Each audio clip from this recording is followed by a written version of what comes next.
खैरपुर टंडो मस्ती के इलाके में गैरत के नाम पर एक अफसोसनाक वाकया पेश आया है, जहां खालिदा रूबीना चांदेव को बेदर्दी से कत्ल कर दिया गया। पुलिस के मुताबिक ये वाकया मुबैना गैरत के नाम पर पेश आया, जिसने इलाके में खौफ और हरास फैला दिया है। वाकये की इत्तला मिलते ही पुलिस ने फौरी कार्रवाई करते हुए मुल्जिमान को गिरफ्तार कर लिया। इब्तिदाई तहकीकात के मुताबिक मुल्जिमान मकतूला के करीबी रिश्तेदार हैं, ताहम मजीद तफ्तीश जारी है ताकि असल हकायक सामने लाए जा सकें। पुलिस हुक्काम का कहना है कि वाकये में मुलव्वस तमाम अफराद को कानून के मुताबिक सख्त सजा दी जाएगी। दूसरी जानिब मकामी अफराद और समाजी हलकों ने इस वाकये की शदीद मजम्मत करते हुए इंसाफ का मुतालबा किया है। ये अफसोसनाक वाकया एक बार फिर मुआशरे में खवातीन के तहफ़्फ़ुज़ पर सवालिया निशान बन गया है। मजीद जानते हैं इस रिपोर्ट में। किथां आई आवां? टंडे मस्ती में। छा मसलो आहे तव्हां सां? मुंहिंजी धीउ मारी अथनि, तव्हांजी धीअ जो नालो छा आहे? रुबीना। छो मारी अथनि? खणी वियो सदाम। हा, मीड़ल चांडे जे घर वञी रहा आई, बचल चांडे जो पुटु आहे।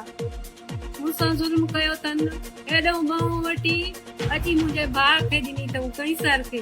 तुंहिंजे भाउ जो नालो केसर आहे? कैसर आहे। अच्छा, उनजे हथ ॾिनी अथऊं, कंहिं चङे मठे में ॾिना, कंहिं सरदार वटि ॾिना, दारोमान में ॾिना।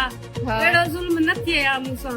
इहा हक़ीक़त आहे। वरी मुंहिंजो सहुरो आहे कुराईड़ो सफ़ा मरीज़ आहे, उन्ही वेचारे फिराद ते वियो आहे, उहा फिराद न वठी त उन्ही खे लाक़ब कयो अथऊं। मुंहिंजे भाणेजे जो पहलवान जो नालो ॾिनो अथऊं। तुंहिंजे भाउ छो मारी? मुंहिंजे भाउ मारी त कारो न ॾिनऊं, कारी ॾिनऊं। ज़ुल्म कयो अथऊं मूंसां। जो ॾिना त के चङे मठे में ॾिना, जात मूंखे कारो कारी ॾिना न। मुंहिंजे भाउ जे ॾाढो पहिरीं ज़ार में हुया, मूंसां अदालत चए, मूंसां मदद चयो, फिरादण मां आहियां, मूंसां नाक थियल अथव। अल्लाह वास्ते मूंसां कयो तव्हां मदद।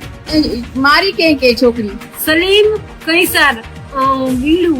इहे केरु हुया? तव्हांजा छा थियनि? कैसर मुंहिंजो भाउ आहे, आहिनि चांडिया ई हा। ज़ात वारा। बाक़ी जेको हा, वरी पोइ उन्ही खां बाद ॿियो अथसि मोगली जेको मदद थो कनि। केस मुंहिंजो किनसिन थियो उहो कराए, जो ज़ुल्म कयो अथनि उहो थो कराए। हाणे पहलवान जो नाम बि लाक में इहो थो ॾिए। मीड़ल सलीम बाऊ छोकिरी मुंहिंजी ज़ुल्म मारियो। ज़ुल्म आहे, ज़ुल्म क़यामत जा ॾींहं आहिनि। ॿियो छा? अल्लाह कंदा ईअं वेंदा, मूंसां अदालत चए, मूंसां हक़ चए, मुंहिंजो सहुरो नाकी जलाल मुंहिंजा भाणे जो ऐं हिन जो पुटु जेको आहे सकीना जो। अदालत चए मूंसां। बेगुनाह कहिड़ा आहिनि जिन जा नाला ॾिना अथऊं? पहलवान चांडियो, ॿियो? बाजन। इहे बेगुनाह आहिनि? हा, बेगुनाह वनी मामा चांडियो जेको मुंहिंजो पुराणो आहे, सफ़ा मरीज़ आहे, उहो वञी फिरियाद ते वियो, उहो बि अंदर करे छॾियो अथनि। मुंहिंजी मदद केरु चए? हाणे अल्लाह वास्ते तव्हां कयो, मूंसां नाक थियनि अथव, हक़ कयो, मुंहिंजो हक़ सड़ियो अथव। एसएसपी खैरपुर फौरी तौर ते इंक्वायरी करे अदालत चे सड़े आ केदा देख ॾींदो, मूंसां हक़ चए। घर के बाहर कह दे।